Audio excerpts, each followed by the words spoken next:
Bulletin का आगाज करेंगे। सबसे पहले आपको बताएंगे खबरदार, लाहौर में कोरोना वायरस की नई किस्म आ गई। कोरोना वायरस का ओमिक्रॉन और अल्फा वेरिएंट पाया गया। कोरोना की नई किस्म में तेजी से फैलने की खासियत है। प्रोफेसर वहीदुज़्ज़मान की जानिब से ये कहा गया। मजीद कहते हैं शहरी कोरोना से बचाव के लिए एहतियाती तदाबीर इख्तियार करें। तफसीलात जाहिद चौधरी से जानते हैं। जाहिद चौधरी, बताइएगा क्या सिम्टम्स हैं नई किस्म के? जी बिल्कुल बिल्कुल, कोरोना वायरस जिसके बारे में जो है वो एक आम तासर है कि वो अब उसकी जो शिद्दत है वो पहले से कम हो चुकी है, लेकिन एक बहुत ही ख़तरनाक और जो है वो तशवीशनाक सूरत हाल सामने आई है कि शहर में एक नई किस्म जो है वो नया वेरिएंट कोरोना वायरस का जो है वो डिटेक्ट हुआ है और जीन सीक्वेंसिंग की गई है प्राइवेट लेबॉर्ट्री की जानिब से। और उसमें ये इंकशाफ हुआ कि जो कोरोना की जो दो वेरिएंट्स हैं वो एक जो है वो उसमें पेशेंट के जो सैंपल्स हैं उसमें पाए गए, जिसमें ओमिक्रॉन वेरिएंट और इसके साथ साथ अल्फ़ा वेरिएंट जो है जो कि इससे पहले जो है वो डिटेक्ट नहीं हुआ था। ये दोनों वेरिएंट्स जो हैं वो ये अब इकट्ठे जो है वो मौजूद पाए गए हैं। और इस हवाले से जो वायरोलॉजिस्ट हैं वो कहते हैं कि ये बहुत ही एक जो है वो नई किस्म बहुत तेज़ी से फैलने की सलाहियत रखती है। बहुत ये जो है वो कंडीजियस बहुत ज़्यादा है, इसलिए शहरियों को जो है वो जो एक तासर है कि कोरोना जो है वो अब उससे छुटकारा मिल गया और वो अब उस तरह एहतियात नहीं कर रहे, उनको फौरी तौर पे जो है वो एहतियाती तदाबीर इख्तियार करनी चाहिए। क्योंकि ख़ास तौर पे जो ओल्ड एज शहरी हैं, जो बुज़ुर्ग शहरी हैं, उनको जो है वो इससे बचाना ज़रूरी है। जो मुख्तलिफ़ अमराज में मुब्तला शहरी हैं, जो पहले से जो है वो मुख्तलिफ़ अद्वियात दे रहे हैं या किसी न किसी बीमारी में मुब्तला हैं, उनमें भी ये जो है वो बहुत लीथल हो सकती है नई किस्म, क्योंकि ये बहुत तेज़ी के साथ फैल रही है। और इसमें जो वुलनरेबल पॉपुलेशन है, जिसमें मरीज़ हैं और इसके साथ साथ बुज़ुर्ग शहरी हैं, उनमें जो है भी इसके ख़तरनाक होने का जो है वो चांसेस बहुत ज़्यादा हैं। अच्छा जाहिद चौधरी, ये भी बताइएगा कि इस हवाले से अस्पतालों में क्या इंतजाम किए जा रहे हैं? महकमा सेहत कितना मुतहरिक नज़र आ रहा है? जी बिल्कुल, जो पहले कोरोना वायरस के इलाज मुआवजे के हवाले से जो टीचिंग अस्पतालों में जो अवेलेबल फैसिलिटीज़ थी वो किसी हद तक उनको जो है वो ईज़ आउट कर दिया गया था, अब कम कर दिया गया था, क्योंकि उस तरह पेशेंट्स जो हैं वो हॉस्पिटलाइज नहीं हो रहे। लेकिन अभी तक इस तमाम अरेंजमेंट को जो है वो इंटेक्ट रखा गया है सेहत के महकमों की जानिब से। और अगर ऐसी कोई सूरत हाल दोबारा जो है वो खुदा न खास्ता बनती है जिसमें केसेस जो है वो बढ़ते हैं, तो उस सूरत में जो अरेंजमेंट्स हैं वो पहले से मौजूद हैं और उसको केटर किया जा सकता है। लेकिन जो एक्सपर्ट्स हैं, जो तिब्बी माहिरीन हैं, उनका ये कहना है कि ये जो नई किस्म है ये कंटीजियस बहुत ज़्यादा है और इसमें जो सिम्टम्स हैं, इसमें बुखार भी है, इसमें बॉडी एक्स भी हैं, इसमें जो है वो फ्लू लाइक सिम्टम्स भी हैं। और ये जो है वो बिल्कुल एक जो है वो आम जो है वो बुखार की सूरत में जो है वो नमूदार होता है, लेकिन ये बाद में जो है वो आपको इसके मुख्तलिफ जो इसका नेगेटिव एस्पेक्ट है कि ये आपकी चेस्ट को जो है वो इन्वॉल्व कर लेता है, बॉडी ऑर्गन्स को इन्वॉल्व करता है, वो भी इसमें जो है वो ये करैक्टरिस्टिक्स हैं इस नए वेरिएंट के। क्योंकि ये दो मुख्तलिफ वेरिएंट्स जो हैं उनका कॉम्बिनेशन है जो सामने आया है लाहौर में। अच्छा जाहिद चौधरी, ये भी बताइएगा कि डॉक्टर साहब की जानिब से इस हवाले से डिटेल्स बताई गई हैं, तो मज़ीद क्या कहते हैं कि ये कितना ख़तरनाक हो सकता है वेरिएंट? जी बिल्कुल, चूँकि ये कंटीजियस बहुत ज़्यादा है, बहुत तेज़ी के साथ फैलने की जो है वो सलाहियत रखता है। और अभी तक देखा गया है कि कोरोना वायरस जो है वो उसकी जितने भी वेरिएंट्स अब तक सामने आए हैं उसमें जो है वो पहले से ज़्यादा शिद्दत के साथ फैलाव जो है वो देखने में आया। और अब ये चूँकि दो वेरिएंट्स का कॉम्बिनेशन है, ये अब पहले से बिल्कुल डिफरेंट है और बड़ी कॉम्प्लेक्स जो है वो इसकी करैक्टरिस्टिक्स हैं कि ये बहुत ही कॉम्प्लेक्स है कि अल्फ़ा और ओमिक्रॉन जो है वो इसमें डिटेक्ट हुआ है। ये दो मुख्तलिफ वेरिएंट्स डिटेक्ट हुए हैं, जिसकी वजह से जो माहिरीन हैं वो शहरियों पर जोर दे रहे हैं कि वो खुसूसी तौर पर एहतियाती तदाबीर जो है वो उन पर सख्ती से अमल दरामद करें, क्योंकि कोरोना से अभी तक मुकम्मल तौर पर छुटकारा हासिल नहीं हो सका, इसलिए एहतियात लाजमी है, वरना इसका जो फैलाव है वो जो है वो दोबारा सूरत हाल जो है वो उसको संगीन बना सकता है। ठीक है, बहुत शुक्रिया, आप हमें तफसीलात से आगाह कर रहे थे। खबरों का सिलसिला आगे बढ़ाएंगे। तहरीक इंसाफ के 25 मुनहरिफ अराकीन के डी सीट होने का मामला।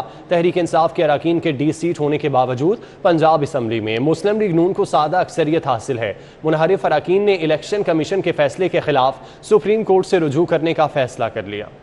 अब असम्बली में तहरीक इंसाफ को कायदे ऐवान के इंतखाब से पहले 183 अराकीन की हिमायत हासिल थी। ताहम कायदे ऐवान के इंतखाब में तहरीक इंसाफ के 25 अराकीन ने मुतदा अपोजिशन के उम्मीदवार हमजा शहबाज को वोट कास्ट करके असम्बली का नया कायदे ऐवान मुंतखब किया। पंजाब असम्बली में तहरीक इंसाफ के 25 अराकीन के डी सीट होने के बाद तहरीक इंसाफ के कुल अराकीन की तादाद 158 रह जाती है। तहरीक इंसाफ को पंजाब असम्बली में मुस्लिम लीग काफ के 10 अराकीन की हिमायत भी हासिल है। इस तरह तहरीक इंसाफ और मुस्लिम लीग काफ के अराकीन की कुल तादाद 168 बन जाती है। उधर मुस्लिम लीग नून के पास पंजाब असम्बली में 165 अराकीन हैं। 4 मुनहरफ अराकीन ऐवान में नून लीग का साथ नहीं दे रहे, इससे मुस्लिम लीग नून के पास 161 अराकीन रह जाते हैं। ऐवान में मुस्लिम लीग नून को पीपल्स पार्टी के साथ और 4 आजाद अराकीन की हिमायत भी हासिल है। इस तरह हिमायत याफ्ता अराकीन के बाद नून लीग के अरकान की तादाद 172 बन जाती है। अददी एतबार से नून लीग और इसकी इत्तेहादी जमातों को सबकत हासिल है। जराये का कहना है कि अगर कायदे ऐवान के इंतखाबात में कामयाबी के लिए 186 वोट दरकार होते हैं और आइन के आर्टिकल 130 के सब क्लास 4 के मुताबिक अगर 2 उम्मीदवारों में से कोई एक भी मतलूबा हदफ पूरा ना कर सका तो रीपोल होगा। सादा अक्सरियत हासिल करने वाला उम्मीदवार कामयाब करार पाएगा। इधर इलेक्शन कमीशन के फैसले के बाद डी सीट होने वाले तहरीक इंसाफ के मुनहरफ अराकीन ने आला अदलिया से रुजू करने का फैसला किया है। मोहम्मद अली रंधावा को DGLDA तैनात कर दिया गया। मोहम्मद अली रंधावा PSO2 वजीर आजम तैनात रह चुके। मोहम्मद अली रंधावा ग्रेड 19 के पाकिस्तान एडमिनिस्ट्रेटिव सर्विस के ऑफिसर हैं। तफसीलात दुर्रे नायाब से जान लेते हैं। दुर्रे नायाब बताइएगा।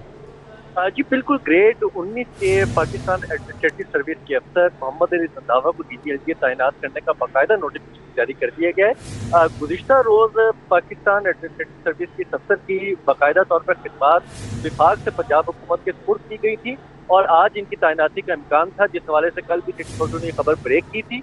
आज उनका नोटिफिकेशन कर दिया गया और ये वज़ीर आज़म के PSO भी रह चुके हैं। इसके साथ साथ वज़ीर आज़म ऑफिस में जॉइंट सेक्रेटरी भी अपनी खिदमात दे चुके हैं। पंजाब में DG एक्साइज के तौर पर काम कर चुके हैं और अब इनको लाहौर में सबसे अहम तरीन जिम्मेदारी और DGLDA की सौंपी गई है। जी ठीक है, बहुत शुक्रिया आपका दुर्रे नायाब।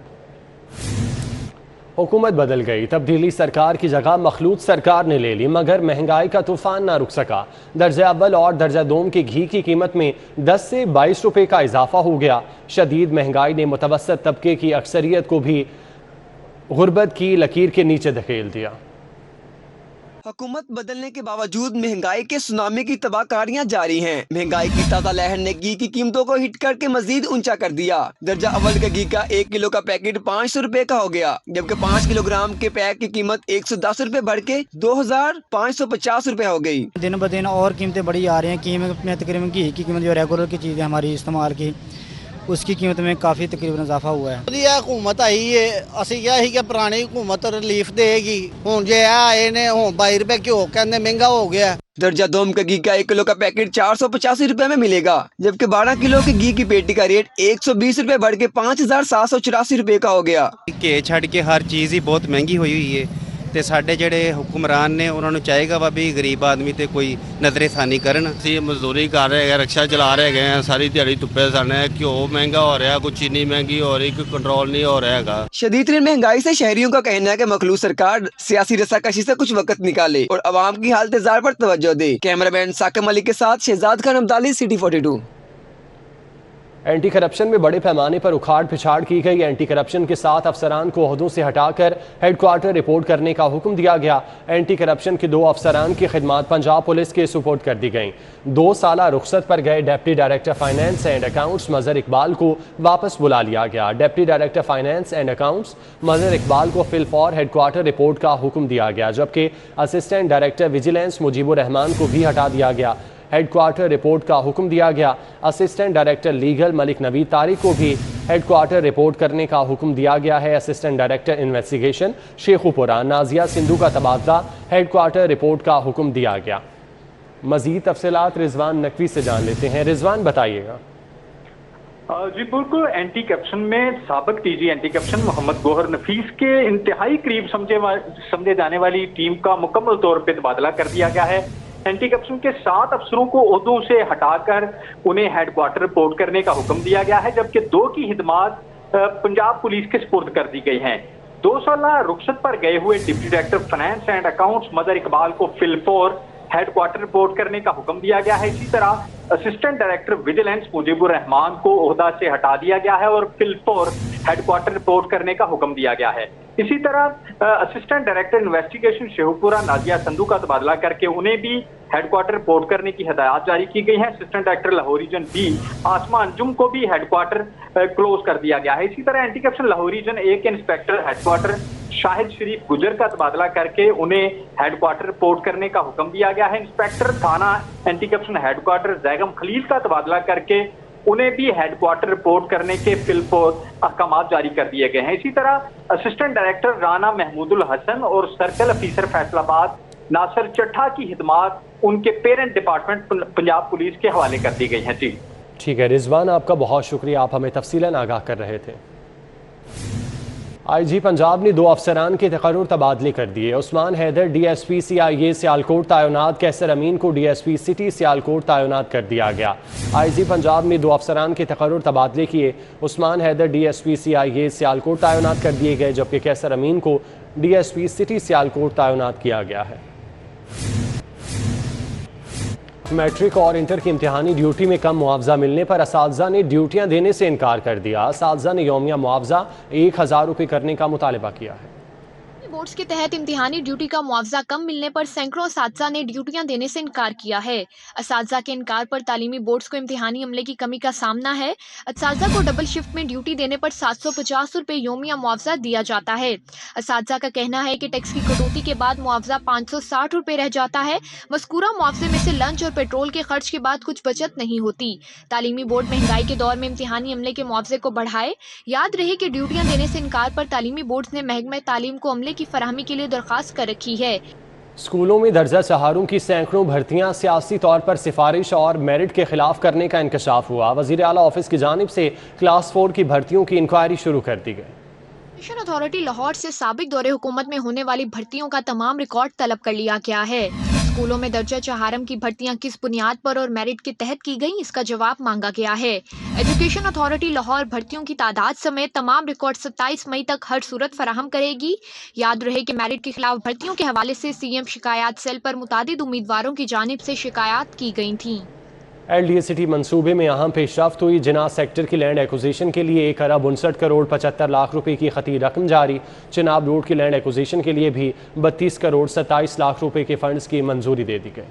तालीमी बोर्ड का कहना है कि इम्तिहानी ड्यूटी के मुआवजे में इजाफे के लिए महकमे हायर एजुकेशन से मुशावरत जारी है। LDA सिटी के लिए 1850 कनाल अराजी एक्वायर की जाएगी। फंड्स LDA सिटी डायरेक्टोरेट को मुंतकिल कर दिए गए हैं।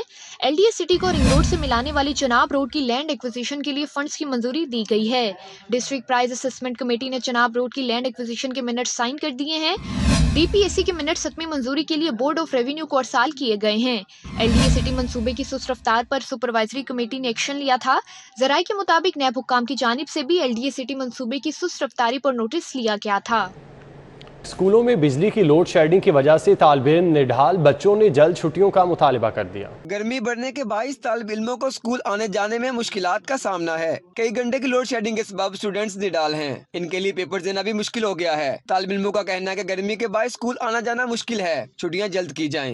सर बिल्कुल गर्मी बहुत है, इधर हमें पढ़ाई में भी मुश्किल हो रही है और हम 15 मिनट लाइट आती है, 2 घंटे लाइट जा रही है और हमें पढ़ने में बहुत मुश्किलात हो रही है और गर्मी भी ऊपर से बहुत है, क्लास में बच्चे भी बहुत ज़्यादा हैं। गर्मी बहुत हो रही है और लाइट भी 15 मिनट बाद जा रही है और लिहाजा गर्मियों की छुट्टियां हमें दें और कोई तैयारी नहीं हो रही हमारी। गर्मी बहुत है, हर 15 मिनट बाद लाइट चली जाती है, बच्चों से पढ़ा नहीं जा रहा, घर से आना मुश्किल हो जाता है।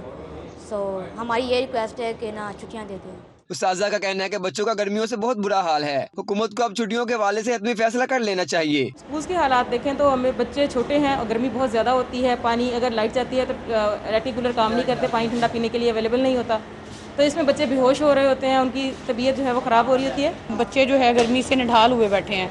एग्जाम्स वगैरह भी हैं गवर्नमेंट सेक्टर में। न्यूज़ स्टूडियो से फिल वक्त इतना ही।